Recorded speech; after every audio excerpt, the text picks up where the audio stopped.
ឥឡូវខ្ញុំកុំឲ្យវាពិបាកយើងនិយាយអំពីសន្ធិសញ្ញាស្ដីអំពីសិទ្ធិមនុស្សយើងចាំវិញសិទ្ធិមនុស្សនេះគឺជាសន្ធិសញ្ញាអន្តរជាតិមួយដែលប្រទេសគ្រប់ប្រទេសជាពិសេសគឺប្រទេសដែលជាសមាជិករបស់អង្គការសហប្រជាជាតិហ្នឹងណាត្រូវតែគោរពនៅស្មារតីរបស់សេចក្តីថ្លែងការណ៍រួមរបស់អង្គការសហប្រជាជាតិស្តីពីសិទ្ធិមនុស្សអញ្ចឹងណាអញ្ចឹងសន្ធិសញ្ញាមួយនេះវាមានសុពលភាពទៅគ្រប់ប្រទេសទាំងឡាយណាដែលជាសមាជិករបស់អង្គការសហប្រជាជាតិដូច្នេះអ្វីដែលជាកាតព្វកិច្ចរបស់ប្រទេសដែលជាសមាជិកនឹងត្រូវតែគោរពត្រូវតែបំពេញកាតព្វកិច្ចទៅតាមអ្វីដែលជាស្មារតីរបស់សន្ធិសញ្ញាមួយនេះអញ្ចឹងក្នុងករណីដែលប្រទេសកម្ពុជាបានដកស្រង់ឬក៏យោងស្មារតីរបស់សន្ធិសញ្ញាស្ដីពីការគោរពសិទ្ធិមនុស្សនេះណាបានដាក់បញ្ចូលទៅក្នុងរដ្ឋធម្មនុញ្ញរបស់យើងហើយអានេះបើយើងទៅតាមការបកស្រាយរបស់របបភ្នំពេញដែលព្យាយាមបំភាន់សាធារណមតិព្យាយាមភូតភរដល់ប្រជាពលរដ្ឋខ្លួនឯងហ្នឹងត្រង់ថានៅពេលដែលស្មារតីរបស់សន្ធិសញ្ញាបានដកយកទៅប្រើប្រាស់ឬទៅចែកនៅក្នុងរដ្ឋធម្មនុញ្ញហើយសន្ធិសញ្ញាហ្នឹងវាទៅជាមុខៈវាចូលទៅជាមុខភាពឬក៏វាអស់សុពលភាព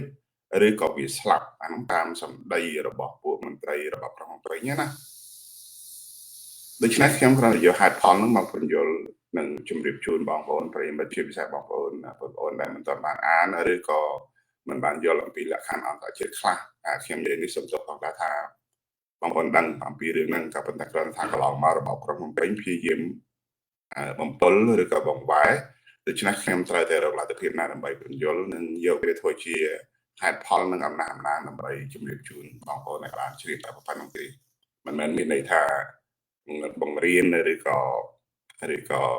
ណែនាំបងប្អូនតែក៏ប៉ុន្តែនេះសម្រាប់ប្រិយមិត្តខ្លះដែលលោកនៅឆ្ងល់ថានៅពេលដែលស្មារតីរបស់សន្ធិសញ្ញា$23ហ្នឹងតកតងជាមួយនឹងបរិយាកាសប្រជាធិបតេយ្យតកតងជាមួយនឹងការគោរពសិទ្ធិមនុស្សទាំងឡាយហ្នឹងបានដកចូលឬក៏ទៅចែកនៅក្នុងរដ្ឋធម្មនុញ្ញហើយដូច្នេះសន្ធិសញ្ញាហ្នឹងវាអស់សុពលភាពនៅក្នុងន័យហ្នឹងណាអញ្ចឹងបានខ្ញុំជម្រាបថាវាអត់អស់ទេដោយករណីដែលសន្ធិសញ្ញាអន្តរជាតិតកតងជាមួយនឹងការគោរពសិទ្ធិមនុស្សឬក៏សេចក្តីថ្លែងការណ៍របស់អង្គការសហប្រជាជាតិទាំងហ្នឹងណាពេលដែលយើងដាក់វាចូលទៅក្នុងរដ្ឋធម្មនុញ្ញរបស់យើងហើយយើងត្រូវតែគោរពប៉ុន្តែសន្ធិសញ្ញាហ្នឹងវាអត់ស្លាប់វាអត់ងាប់វាអត់មកភាពទេពីព្រោះសន្ធិសញ្ញាហ្នឹងវាមិនមែនជារបស់ប្រទេសកម្ពុជាយល់ទេបងប្អូនវាគឺជារបស់ពិភពលោកវាគឺជារបស់អន្តរជាតិដែលប្រទេសដទៃទៀត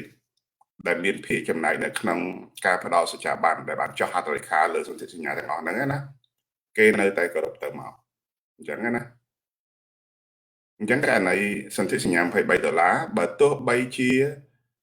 ឈ្មោះរបស់សន្ធិសញ្ញាសន្តិភាពឬក៏យើងហៅថាដំណោះស្រាយនយោបាយសម្រាប់កម្ពុជាហ្នឹងក៏ប៉ុន្តែសន្ធិសញ្ញាហ្នឹងមានចុះហត្ថលេខាដោយហត្ថលេខី18ប្រទេសទៀតអញ្ចឹងណាបានន័យថា18ប្រទេសទៀតហ្នឹងគេបានឲ្យសច្ចាប័នគេបានចុះហត្ថលេខាទទួលស្គាល់ថានេះគឺជាស្មារតីរួមដែលអ្នកទាំង18ប្រទេសហ្នឹងត្រូវតែគោរពហើយនឹងប្រទេសទាំងឡាយដែលជាអ្នកឃ្លាំមើលប្រទេសទាំងឡាយដែលអ្នកឃ្លាំមើលឬក៏គេហៅថាពួក observer ពួកដែលប្រទេសទាំងឡាយគេអាចបានចុះលេខាទេក៏ប៉ុន្តែគេចូលនៅក្នុងលក្ខខណ្ឌជា observer ជាអ្នកឃ្លាំមើលជាអ្នកតាមដានជាអ្នកត្រួតពិនិត្យអីចឹងណាដូច្នេះប្រទេសខ្មែរយើងត្រូវគោរពទៅតាមគោលការណ៍អ្វីទាំងអស់ដែលមានចែងនៅក្នុងសន្ធិសញ្ញា$23នេះ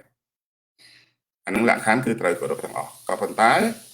ក្នុងករណីដែលមិនបានគោរពតាមមិនមែនសន្ធិសញ្ញានឹងស្លាប់ទេវាគ្រាន់តែថាយើងបានរំលោភបំពានទៅលើស្មារតីរួមរបស់សន្ធិសញ្ញាតែប៉ុណ្ណឹងដូច្នេះហើយបានជាថ្ងៃនេះខ្ញុំឆ្លៀតឱកាសយករឿងសន្ធិសញ្ញា$23នេះដោយសារថ្ងៃនេះគឺជាថ្ងៃ$23ឆ្នាំ2025ដែលសន្ធិសញ្ញានឹងវាបានបដិសន្ធិតាំងពីឆ្នាំ1991អញ្ចឹងវាសរុបទៅវា34ឆ្នាំដែលជាដំណើរឈានចូលទៅឆ្នាំថ្មីគឺ35ឆ្នាំមានន័យថាឆ្លងពី34ឆ្នាំចូលទៅ35ឆ្នាំ អញ្ចឹងណាបងប្អូន